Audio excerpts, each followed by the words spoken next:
On va pouvoir enchaîner directement Le sur chat les valide. actualités. Ça va être très rapide sur les actualités, franchement. C'est pas le mois, c'est pas la semaine la plus intéressante, donc on va se concentrer sur le Fonda. Bah, je sais pas, là j'ai l'impression vraiment que ça ralentit à mort.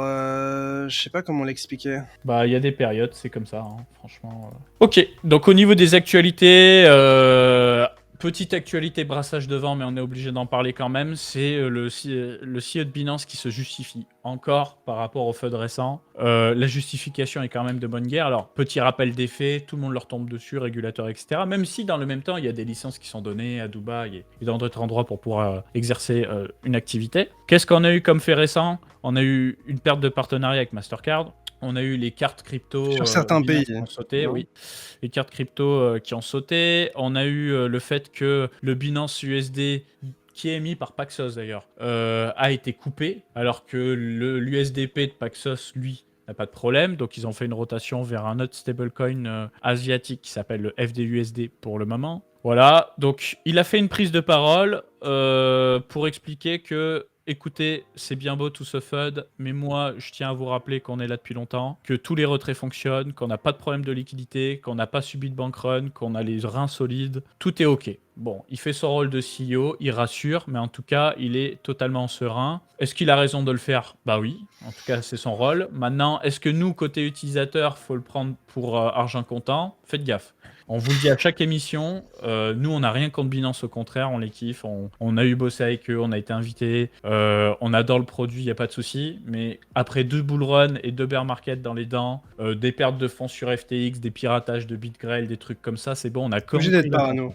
chanson. On est obligé d'être parano, t'avais fait un tweet comme ça l'autre fois, Léo, je suis totalement d'accord avec toi, si vous avez plus de 30% de votre portfolio sur des exchanges, c'est que vous n'avez pas compris. Vous n'avez pas assez mangé de catastrophes. Voilà. L'idée, c'est quoi? C'est de se dire, si tu as de l'argent sur des exchanges, c'est que tu vas trader. Donc, si tu trades activement, pourquoi pas? Mais beaucoup d'entre vous, vous avez juste vos fonds que vous holdez. Donc, en fait, ça sert à rien. Oui, vous avez toujours l'idée de vous dire, ouais, mais à tout moment, peut-être que je vais vendre parce que j'ai besoin de vendre ou autre. Ça, il n'y a pas de souci. Si vous avez beaucoup d'argent sur les exchanges, il vaut mieux payer quelques dollars de frais de transaction pour bouger vos fonds sur un ledger ou sur un cold wallet à vous.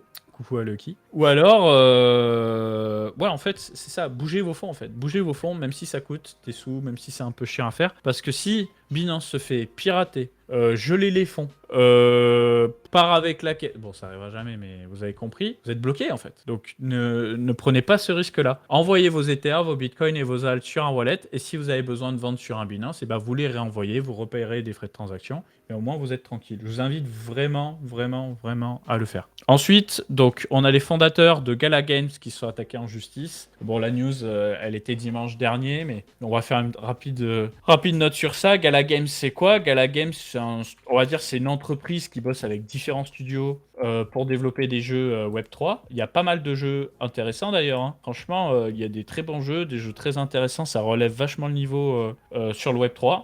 Sauf que là, on a un fondateur et le PDG actuel, parce que PDG ne veut pas dire forcément fondateur, faut le noter, qui s'attaquent les uns les autres. D'un côté, on en a un qui dit ouais, l'autre il a vendu de façon illicite 130 milliards de dollars de jetons. Et l'autre qui dit bah écoute, toi, t'aurais mal géré le fric du projet pour 600 millions de dollars. Donc on parle quand même de beaucoup d'argent, Putain, probablement pendant le bull run. la gueule des associés. Hein. Ils ont dû vraiment s'insulter leur mort au téléphone. Ça a dû être vraiment Parce que violent. pour que ça en arrive devant les tribunaux. Ouais, mais c'est surtout avec des allégations pareilles. Parce qu'en fait, très bien les deux, quand tu es dans le Web3, et quand tu fais ça, tu tues le jeton. Bah, pas tu tues le jeton, mais presque. D'ailleurs, ça s'est ressenti sur le prix. Je vous ai mis un screenshot juste du dernier mois. Le prix du jeton à NOC. Déjà que les alts NOC, mais là c'est vraiment craché au visage pour les investisseurs, hein, clairement. Et c'est pas rassurant du tout. Parce que, en plus de Mec, je ça, vois il y ça, aurait je me d'autres entreprises taille. associées. D'autres entreprises associées à cette histoire. On ne sait pas ce que ça va donner. C'est dommage pour les créateurs de jeux, pour les employés, pour les investisseurs. C'est dommage pour tout le monde. Franchement, les gars. Après, eux, ils se disent, bah. Enfin, il y en a un, il se dit, de toute façon, moi j'ai vendu 130 millions de dollars, qu'est-ce que je m'en bats les couilles? Alors peut-être qu'il va devoir les rendre, hein, mais ils ont fait les coques. Ensuite, on aurait la Corée du Nord, et plus précisément le groupe Lazarus, qui serait derrière le hack. Pour ceux qui connaissent pas Stake, c'est un casino et un Inaccessible en casino France, hein, crypto. tu peux pas aller dessus. Inaccessible en France, ok, voilà. C'est aussi l'entreprise qui est derrière Kick.com, le concurrent Twitch, si jamais pour les intéresser. Et donc, il y a eu un piratage de l'ordre de 41 millions de dollars. avec derrière des fonds qui ont transité sur différentes blockchains, qui ont transité aussi, si je ne veux pas dire de bêtises, sur un exchange centralisé dont j'ai même plus le nom. J'en avais parlé en plus dans la formation. Bref, un truc qui est pas trop connu et qui a probablement pas trop de process de sécurité, parce que généralement c'est ça l'idée. C'est si tu dois blanchir de l'argent, bah tu blanchis sur des trucs qui sont pas trop sécurisés, comme ça on vient pas t'emmerder. Donc là il y a eu vol de fonds.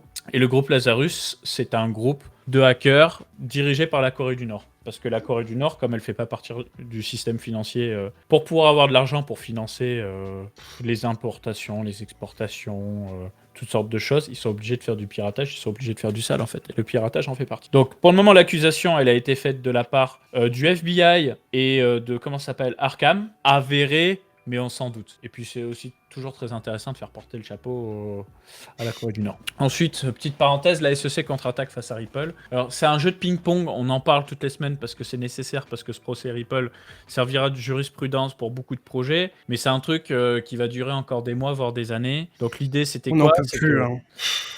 L'idée c'était quoi? C'est que à la base, la SEC, donc régulateur américain, attaque Ripple pour dire écoutez, votre jeton XRP, c'est une security, vous avez fait du grand n'importe quoi, normalement il aurait fallu venir nous voir pour monter un dossier parce que votre truc ça ressemble beaucoup à une introduction en bourse, etc. etc. Donc ils se sont défendus pour dire que non avec différents arguments qui s'entendent. Un juge leur a donné raison en disant bon, vous n'avez pas raison d'un côté, mais vous avez raison de l'autre, donc la SEC, elle peut pas vous attaquer de front. Ensuite, la SEC a dit je suis pas d'accord. La Ripple a dit, ben, de toute façon, vous n'êtes pas d'accord, mais ça fait pareil parce que vous n'avez pas d'arguments solides à nous donner. Et là, la SEC contre-attaque encore une fois en disant, oui, mais vous aussi, ça vous arrange bien que ce procès ne s'arrête jamais. Parce que tant que ce procès continue, vous pouvez continuer de vendre votre XRP, faire vos trucs. Et en plus de ça, monsieur le juge, écoutez-nous, on ne peut pas rusher cette décision parce que cette décision va servir de jurisprudence. Et nous, on pense que c'est nécessaire que le XRP soit jugé comme une security parce que de nombreux projets de crypto-monnaies devraient être jugés comme des securities. Et ça aussi, c'est un discours qui s'entend, tout simplement parce que tu as plein d'entreprises qui veulent lever des fonds par appât du gain pur et simple, qui ont émis des crypto-monnaies à l'époque pour soi-disant faire des concurrents d'Ethereum, faire de la décentralisation, etc. Peu importe le projet, mais au final c'était juste un moyen de ne pas se mettre en conformité comme une entrée en bourse classique. Et donc la SEC attaque en mode ne nous prenez pas pour des cons les régulateurs, vous devriez avoir monté un dossier comme tout le monde, vous devriez avoir pris l'initiative de venir nous voir. Donc les deux arguments s'entendent. Voilà. Ensuite pour les actualités en bref, Arkham a visiblement trouvé les adresses de Grayscale. Et Grayscale, qui est le plus gros fonds d'investissement crypto au monde, serait le deuxième plus gros possesseur de Bitcoin et d'Ethereum, pour le compte de ses clients, bien entendu. Avec Pour Coinbase. avec Coinbase. Pour les actualités, la Bourse de Londres va créer une plateforme de négociation d'actifs sur la blockchain. Le Sénat d'Australie, rejette un projet de loi crypto. Le tribunal gèle les actifs de l'ancien PDG de Celsius. Donc le PDG de Celsius, finito pipo. Il l'a bien mérité. Et pour terminer, l'ancien co-PDG de FTX a enfin plaidé coupable parce qu'il savait qu'il faisait une fraude. Il a fait une espèce de magouille, en gros, où il a fait des prêts avec des politiques et c'est des prêts qui ne comptaient pas rembourser. C'était une sorte de... Je sais pas si c'est une sorte de blanchiment d'argent, mais plus ou moins. Et là, il a plaidé coupable et il s'est fait monter en l'air. Donc lui aussi, il a bien mérité. Voilà pour les actualités. Si tu as bien aimé cette vidéo condensée, sache qu'elle est extraite de notre chaîne YouTube Coin Academy.